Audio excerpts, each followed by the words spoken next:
বিয়াস কেমন আছেন? আশা করি সবাই ভালো আছেন। আমরা ভালো আছি। নতুন একটা ভিডিওতে আপনাদের সবাইকে স্বাগতম। আজকে আমরা যে সার্কিটটা দেখাবো আপনাদেরকে, এটা হলো যে বাসাবাড়িতে রান্নাঘরে কিচেন যে হুড গুলো যে ফ্যান গুলো আছে, সেই ফ্যানের হলো এটা সার্কিট। মূলত এই সার্কিটটি ড্যামেজ হয়ে গেছে, নষ্ট হয়ে গেছে। এর আগেও এই সার্কিটটি এর আগে সার্কিটটি ঠিক করে দিয়েছিলাম। না, এটা না, এর পরবর্তীতে আরেকবার ঠিক করে দেওয়া হয়েছে। এটাই ঠিক করেছিলাম না আরেকটা হ্যাঁ, করেছিলাম? শুধু আইসি, এটাই আইসি উড়ে গেছিল, তার হ্যাঁ, জন্য আইসি লাগাই দিয়েছিলেন। দিয়ে ঠিক করেছিলাম। দিয়ে এবার নষ্ট হয়ে গেছে। হ্যাঁ, এবার ব্যতিক্রম ভাবে ঠিক হচ্ছে। হ্যাঁ। তো যাই হোক, সেটা হলো এর আগেও ঠিক করে দিয়েছিলাম, আলহামদুলিল্লাহ চলেছে। তো আজকে আমরা যখন এই সার্কিটটি টোটাল দেখলাম, এখানকার ডায়োড গুলো আমরা চেক আপ করলাম, চেক আপ করার পরে দেখছি ডায়োড শর্ট। তারপর আমরা সব ভোল্টেজ দেখলাম, আমরা আমাদের ইনপুটে ভোল্টেজ আলহামদুলিল্লাহ আছে, আউটপুটে যে রেগুলেটর যে আইসিটা আছে, এই আইসি থেকে আমাদের ভোল্টেজ আউট হচ্ছে না। আউট না হওয়ার কারণে টোটাল সিস্টেমটা আমাদের বন্ধ হয়ে যায়, কেননা এই সিস্টেমটা চালাতে হলে আমাদেরকে 12 ভোল্টের প্রয়োজন আছে।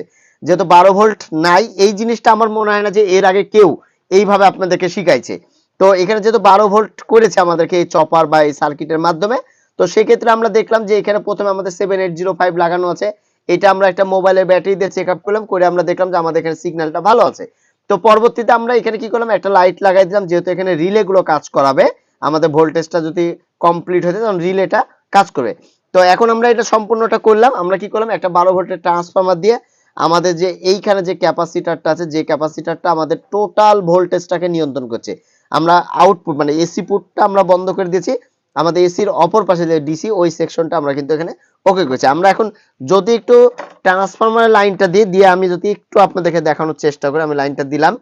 তো আলহামদুলিল্লাহ আপনারা দেখতে পাচ্ছেন আমাদের এটা কিন্তু কাজ হচ্ছে। আমরা এই ট্রান্সফরমার মাধ্যমে আপাতত সার্কিটটি রান করলাম। সার্কিট রান করার পরে আমরা যে এসি লাইনটা, একটা লাইটে কমন দিয়েছি যেহেতু রিলের মাধ্যমে কাজ করবে, আর এখানে দিয়েছি। তো আমরা এখন যে লাইনটা দিলাম, আমরা দেওয়ার পরে আমরা এটা এখন অন করব। আমাদের এটা অন হয়ে গেল। আমরা যদি সুইচটা চেঞ্জ করি, যে আমাদের লাইটটা জ্বলছে, এই যে দেখুন। আবার যদি আমরা ইয়ে করি, এই যে বন্ধ হবে স্টেপ বাই স্টেপ, 1 2 3। তো এইভাবে আপনারা খুব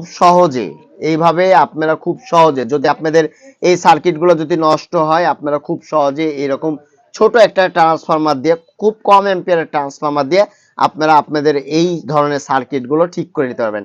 আমি সবসময় চেষ্টা করি আপনাদেরকে যে সঠিকভাবে আপনাদেরকে ভিডিও দেখানোর চেষ্টা করি সবসময়, কেননা আমি যে কাজগুলো করি সেই কাজগুলো আপনারা সবসময় যেন বাসায় করতে পারেন, আমি সবসময় এরকমই চেষ্টা করি।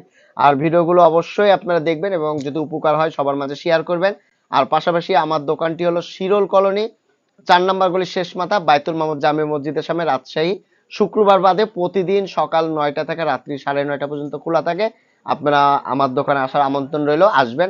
সবকিছু সার্ভিসিং করি, রাউটার, অনু, ওভেন, রাইস কুকার, যত ধরনের জিনিস আছে ইলেকট্রনিক্সের, সব জিনিস আমার দোকানে সার্ভিসিং করা হয়। তো ঠিক আছে ভিউয়ার্স, আবার ইনশাআল্লাহ নতুন কোনো একটা ভিডিওতে আপনাদের সাথে দেখা হবে।